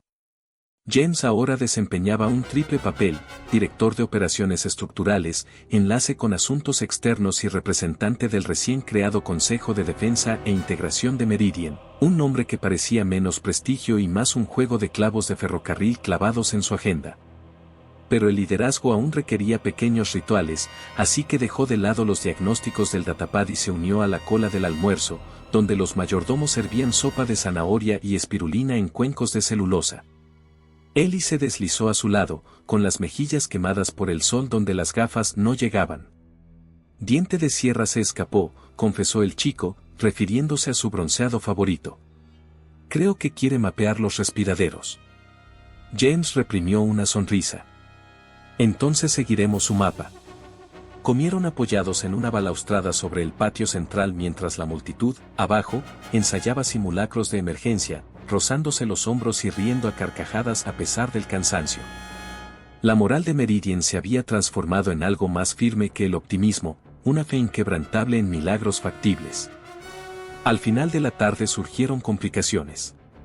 Un paquete cifrado crujió a través de la banda de largo alcance. Lark, la exploradora de la facción reclamadora, provenía del punto de desembarco 3, con la voz tensa por el viento. Meridian, urgente, convoy inmovilizado a 5 kilómetros al norte de ti, hostiles desconocidos con armadura exo. Necesitamos paso seguro a tu perímetro. Transportamos mineral según el tratado. Por favor, responde. James verificó el código de identificación. Auténtico. La sesión del consejo se convocó en minutos mediante nodos de RV, avatares fantasmales parpadearon en la cámara de la lente. Ortega argumentó que abrir las puertas en pleno lanzamiento suponía un nuevo riesgo de infiltración. Mae replicó que abandonar aliados demostraría todas las profecías cínicas que los asaltantes tenían en mente. La mirada de Joe Soap atravesó la neblina. Ayudamos, concluyó, pero bajo control con drones aéreos. James se ofreció como voluntario para liderar el equipo de extracción porque la diplomacia funcionaba mejor cuando se basaba en la gratitud personal.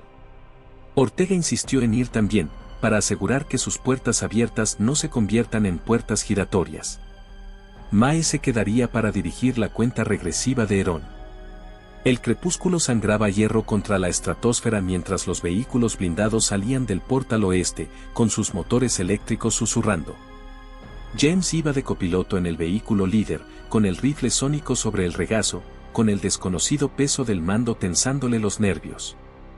Ellie le había rogado que lo acompañara, pero James invocó el veto paterno, el ceño fruncido del chico aún ardía en sus pensamientos cuando la puerta se cerró con un estrépito. Más allá de Meridian, el bosque parecía un poco menos maligno bajo las llamas de las lámparas planetarias.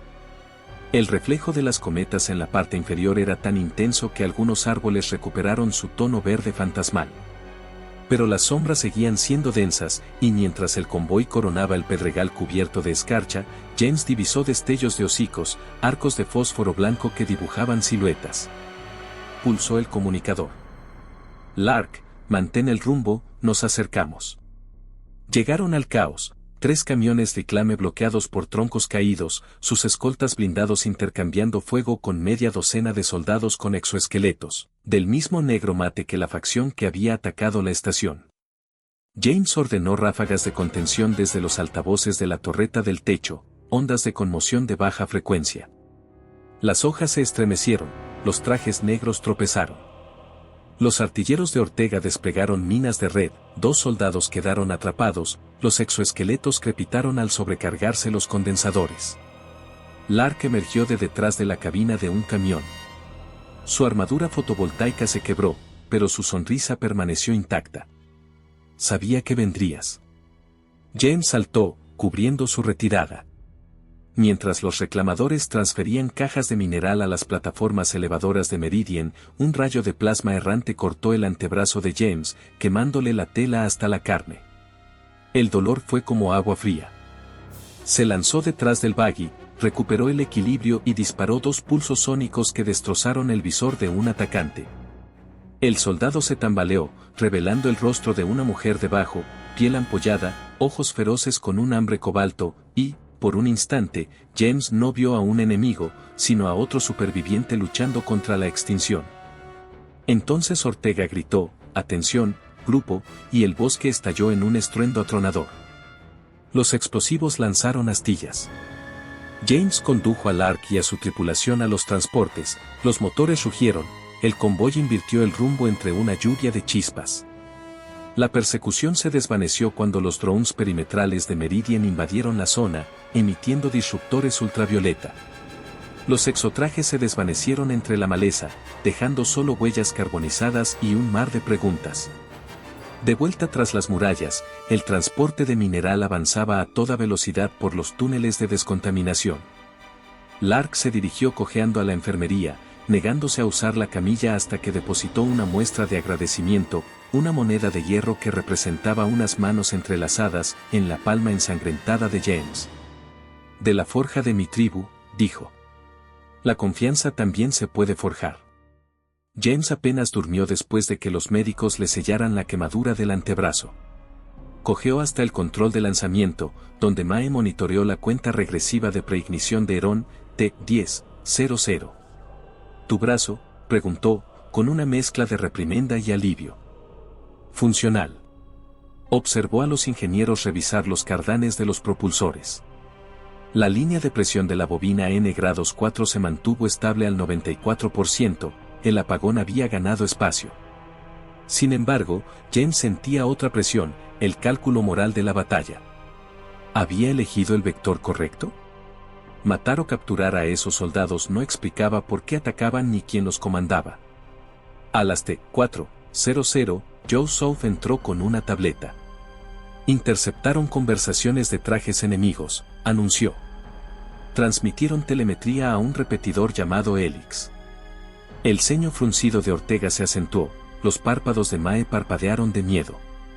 Todos conocían las historias de fantasmas de Helix, un conglomerado biotecnológico de antes de la guerra cuyos ejecutivos huyeron a una arqueología de búnkeres continentales tras la caída de las bombas nucleares, y se rumoreaba que emergían solo para apoderarse de material de rescate de vanguardia. Si Helix existiera, su apetito por la tecnología de cometas y algas igualaría la necesidad de Meridian de defenderla. «No estamos preparados para un asedio», afirmó Ortega. «Entonces, preparemos aliados», respondió James, sorprendiéndose a sí mismo con su firmeza. El plato de Herón significa defensas compartidas, advertencias compartidas. Debemos despegar. La cuenta regresiva llegó a los últimos 60 segundos.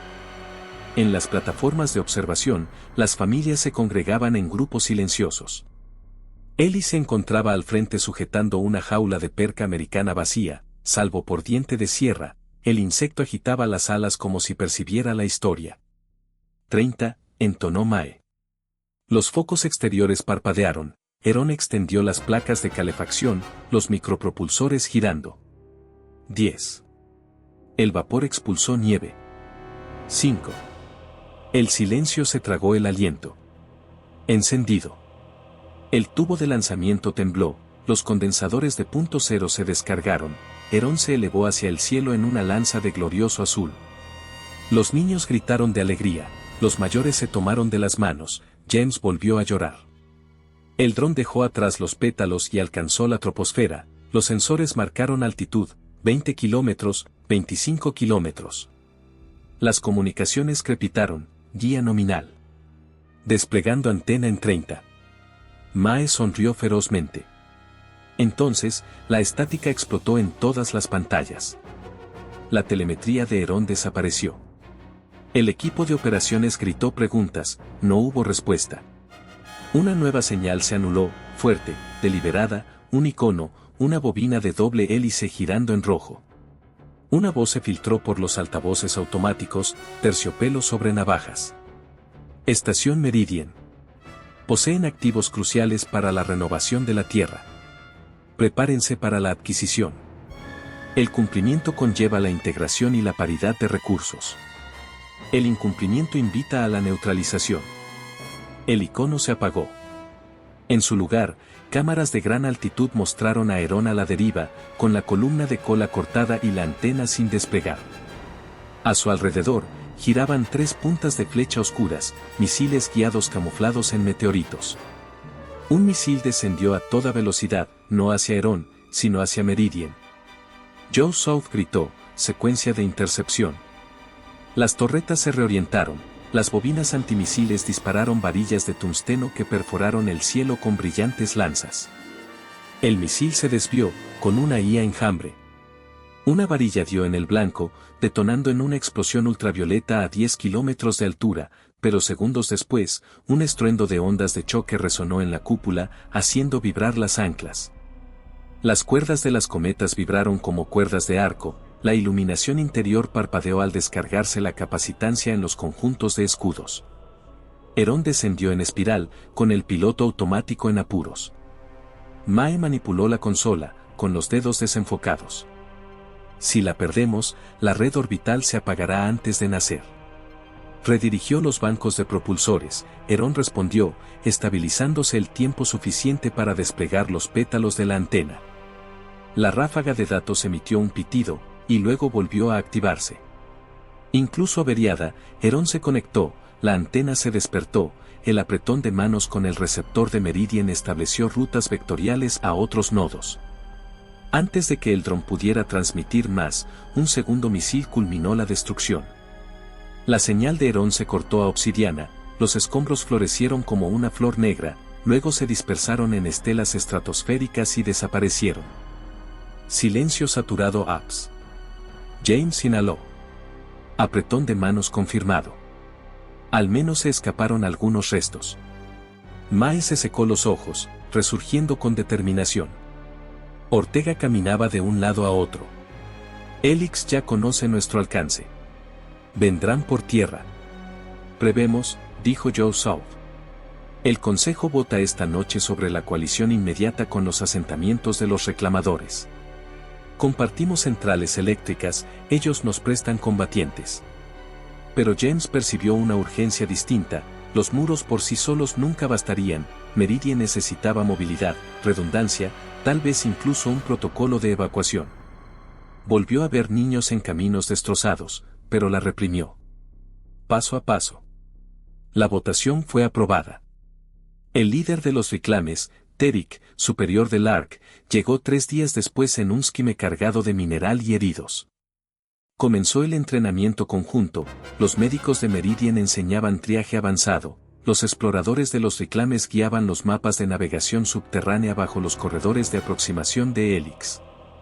Ellie observaba los ejercicios, absorbiendo cada maniobra como si fuera un juego. Convenció a los soldados de bronce para que transportaran hilos de fibra óptica entre las torres de vigilancia distantes, creando una red invisible al radar. Sautot se convirtió en el primer mensajero, buceando por los respiraderos de acceso con una precisión asombrosa. El primer avance terrestre de Helix se produjo al amparo de una noche monzónica, 2 semanas después de Herón. La niebla cubría los valles y el brillo de las cometas se difuminaba. La nueva malla de vigilancia de Meridian los atrapó, una columna de exosoldados flanqueada por drones reptantes del tamaño de lobos, con mandíbulas compuestas que erizaban los bigotes de los sensores. La red de seguridad activó la alarma silenciosa, las torretas de defensa pivotaron, pero no dispararon según la orden de James, dejar que Helix cruzara la zona de eliminación predeterminada. Francotiradores Reclame se posaban en los riscos, con rifles sónicos sintonizados para romper el sistema hidráulico de la exojunta. James ocupaba el mando central, con el brazo completamente curado salvo por una pálida cicatriz. Ellie rondaba junto a los mapas, transmitiendo bucles de telemetría. Ortega, el comandante de campo, ladraba concisamente actualizaciones. A las 3:12, la columna impactó la zona de eliminación, un antiguo lecho de río sembrado de minas electromagnéticas derivadas de condensadores de cometas. El metal chirrió al invertirse la polaridad de las cargas, los exotrajes se agarrotaron, trabándose las articulaciones. Los francotiradores abrieron fuego, los soldados cayeron. Los drones Helix saltaron, cortando los cables de la trampa con sus mandíbulas de plasma. Algunas minas fallaron, se abrieron brechas, un puñado de trajes se abalanzó hacia adelante, con las lanzas encendidas. Los cañones de la puerta de Meridian dispararon dardos, pero las pantallas de defensa puntual de Helix los desviaron. Los trajes alcanzaron los pilones exteriores. Las garras de plastiacero se clavaron en los soportes, haciendo palanca. James maldijo. Perder un pilono en medio del combate arriesgaba el colapso de la cúpula. Despliegan un enjambre de espaldas de bronce, urgió Ellie de repente.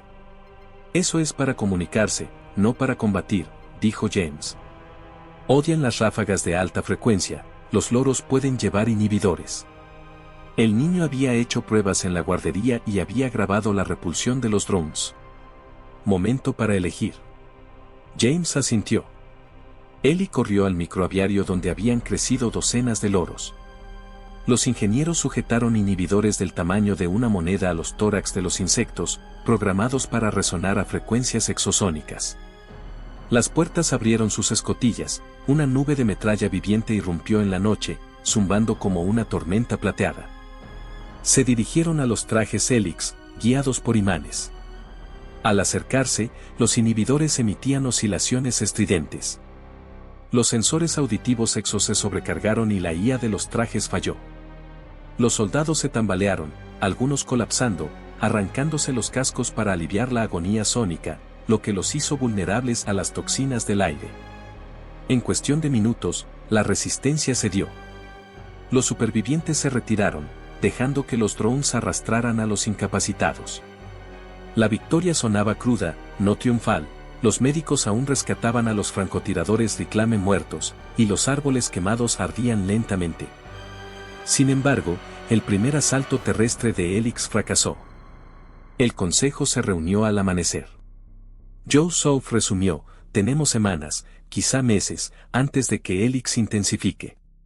Aumentarían, barras cinéticas satelitales, agentes nerviosos.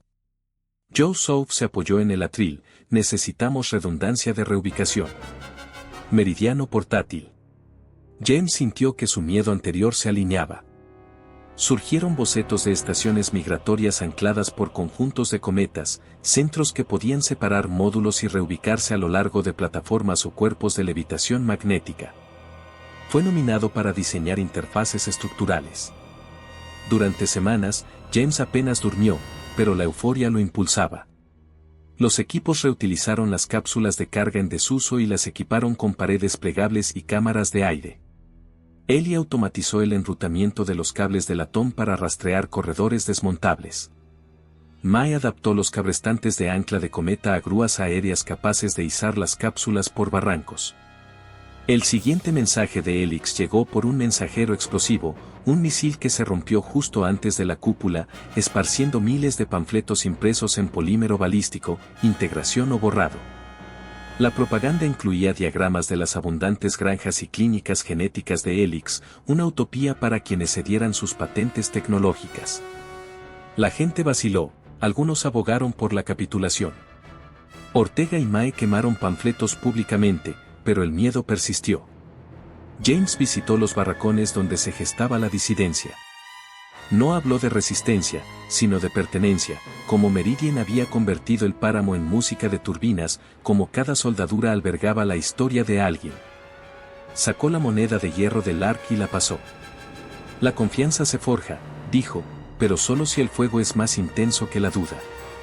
Al marcharse, los barracones vibraban menos con la derrota.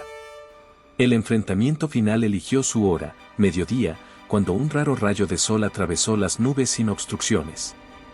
Helix lanzó barras cinéticas desde una órbita baja, dardos de tungsteno con forma de poste telefónico que descendían a Mach 10. La astrofotografía de alerta temprana de Meridian, cortesía del nodo aliado Sagan, captó siluetas minutos antes del impacto. Solo 2 columnas de defensa permanecieron con suficiente propelente para interceptar. James, Mae, Ortega y Joe South se agruparon en operaciones. Los cálculos arrojaron resultados sombríos: probabilidad de intercepción, 43%. Fallar significaba cráter. James oyó la voz de Ellie detrás, en voz baja: ¿y si las cometas se desvían? Se giraron. El chico explicó: las amarras ancladas a los cabrestantes podían pivotar las velas, creando una pantalla de ablación. El material de la cometa, matriz de grafeno, podía cortar las varillas, perdiendo velocidad antes de que tocaran la cúpula. Riesgo: amarras cortadas, con un impacto letal en el interior. Joe South calculó en voz alta: modo corte, gatilló manual en el aire, velas desplegadas perpendicularmente. Ortega objetó, pero los datos lo convencieron. Decisión tomada. Las alarmas sonaron, los civiles fueron evacuados a estratos inferiores. James, Mae y los pilotos de drones remolcaron los anuladores de cabrestante. A la orden, Ellie interconectó las consolas de interferencia, aunque debería haber estado en un refugio. James quiso protestar, pero el tiempo se desvaneció. Las cometas giraron, las amarras crujieron. Las alas de grafeno se inclinaron, formando V, apuntando a las estelas descendentes. El cielo se rasgó. La primera caña impactó en la cometa 2, la vela se ensanchó blanca, destrozándose, la caña se partió en rocío fundido, y los fragmentos salpicaron el valle más allá. La cuerda se rompió. El látigo de retroceso azotó los anillos, el cuchillo automático cortó el resto antes de perforar la cúpula. La tripulación se agachó, los fragmentos silbaron en lo alto. La segunda varilla atravesó la cometa número 4, pero el impulso se amortiguó lo suficiente como para que el eje restante se estrellara contra el acantilado de basalto, creando una nube de rocío glaciar, pero sin afectar a la estación. El polvo se expandió como una bomba nuclear en miniatura, pero los sensores indicaban seguridad. Operaciones en silencio, salvo toses de incredulidad. 2 cometas perdidas, pero Meridian seguía en pie. Varillas agotadas. Antes de que se asentara el relevo, nuevas señales, naves de desembarco de tropas llegando. Helix redoblando esfuerzos, contando con el debilitamiento de la estación. La voz de James se quebró, pero se mantuvo firme: activen el protocolo de migración alfa. Cápsulas desprendidas, avancen. Mantenemos la ruta de salida. Ortega, con la mirada vidriosa, asintió: el titán pragmático. Las puertas del puerto se abrieron de par en par, un tren de cápsulas móviles avanzaba, arrastrado por tractores eléctricos, por la renovada línea de levitación magnética. Familias apiñadas en invernaderos iluminados con baterías de emergencia. Casas reclame flanqueaban la columna. El núcleo de la estación permaneció para cubrir la salida. La tripulación mínima del comando manejaba las torretas: Mae, Joe South, Ortega y James. Ellie se negó a dejar a su padre, Joe South cedió y lo asignó al apoyo de los soldados. Las naves de desembarco descargaron pelotones EXO. La batalla se repitió con frecuencia: rifles sónicos, flechettes, inhibidores de latón. Pero esta vez, los soldados Helix portaban escudos antioscilación. Los inhibidores fallaron. Los drones se lanzaron, cortando con sus láseres de cola. James se dio cuenta de que la defensa estática se rompería. Subió al cabrestante dañado de la cuerda de la cometa, con un plan frenético en mente. Aún controlaban 2 cometas, si desenrollaba la cuerda y le añadía un contrapeso, digamos, un conjunto de pilas de combustible, podría balancearla como una bola orbital a la altitud de una nave de desembarco. ¡Qué locura!, susurró Mae cuando él le comunicó la idea por radio. Mejor que muerto, respondió. Ella redirigió la energía, Ortega arriesgó la apertura de la sustentación. James preparó un contrapeso explosivo y pulsó la liberación. El motor gimió, la cuerda se desenrolló, arrastrando el grupo de células hacia afuera. Calculó la rotación y luego activó la cizalladura explosiva. El grupo describió un amplio arco, con la cuerda a la deriva. La nave de desembarco intentó ascender, el grupo detonó por proximidad, la metralla perforó los propulsores. La nave viró y se estrelló contra la cresta. Otros retrocedieron, con el blindaje destrozado por sus propios escombros. Las tropas de tierra, al ver que la cobertura aérea había desaparecido y la migración estaba en marcha, flaquearon. Los escuadrones de reclames presionaron y acorralaron a los prisioneros. La batalla terminó no con una explosión, sino con vítores entrecortados y el zumbido de las cápsulas al partir. Horas después, el núcleo de Meridian, desprovisto de cúpula tras sacrificar pétalos para interceptar, se alzaba destrozado pero victorioso. La tripulación restante abordó las últimas columnas móviles. Dejaron ruinas atrás, pero el parabrisas del vehículo delantero ya brillaba con el amanecer, reflejado por las cometas supervivientes que se elevaban como exploradores. Senderos de luz. En una cabaña adaptada como puesto de mando, Ellie se acurrucó contra James. «No tenemos hogar», murmuró el chico. James se acarició el pelo. «No tenemos fronteras», corrigió con suavidad. «Cualquier lugar donde nos detengamos y nos recuperemos se convierte en meridiano de nuevo». Afuera, los rieles atravesaban prados donde la nieve se retiraba, dejando tímidos brotes asomando. Los lomos de bronce se detenían sobre el convoy, con sus alas metálicas heliográficas, trazando alfabetos desconocidos para futuros lectores. Al anochecer, se detuvieron junto a un río lo suficientemente limpio como para pescar. Las manadas se desplegaron en aldeas temporales. Los recuperadores e ingenieros meridianos armaron tiendas de seda tejida de cometa bajo constelaciones recalibradas por la guerra, pero aún hermosas. James subió la cresta, Mae se unió, gestos rígidos pero sonrisa relajada. Abajo, las luces centelleaban, calles modulares. Se oían voces de niños, tranquilas. «Meridiano portátil», dijo Mae, exhalando. «El primero de muchos», respondió James, sintiendo que un peso se aliviaba, no porque el peligro se hubiera desvanecido, sino porque la carga ahora se extendía sobre una caravana de corazones que latían casi al unísono. Reconstruirían cúpulas, relanzarían cometas, tal vez incluso recuperarían océanos. Las heridas de la tierra estaban desgarradas, pero las cicatrices podían sostener piel nueva. Sintió a Ellie en la curva del camino, apuntando hacia el cielo. Un meteorito describió un arco, uno pacífico, ardiendo inofensivo. Los ojos del chico, con un círculo cobalto, reflejaban una esperanza que ya no era teórica. James colocó la moneda de hierro de la confianza en la palma de Ellie. «Tendrás que forjar más», susurró. Ellie la rodeó con los dedos, el metal tibio de la mano de su padre. Abajo, en el campamento, un altavoz improvisado crepitaba con vida. Alguien encontró una canción antigua, un vinilo digitalizado, con trompetas vibrando. James rió, un sonido oxidado pero vibrante, y bajó para unirse al baile, con las extremidades doloridas, pero el espíritu electrizante. Muy arriba, las 2 cometas restantes flotaban, con la espalda hacia el espacio y la barriga hacia la tierra, y los espejos en ángulo para derramar la mañana sobre aquellos decididos a merecerla.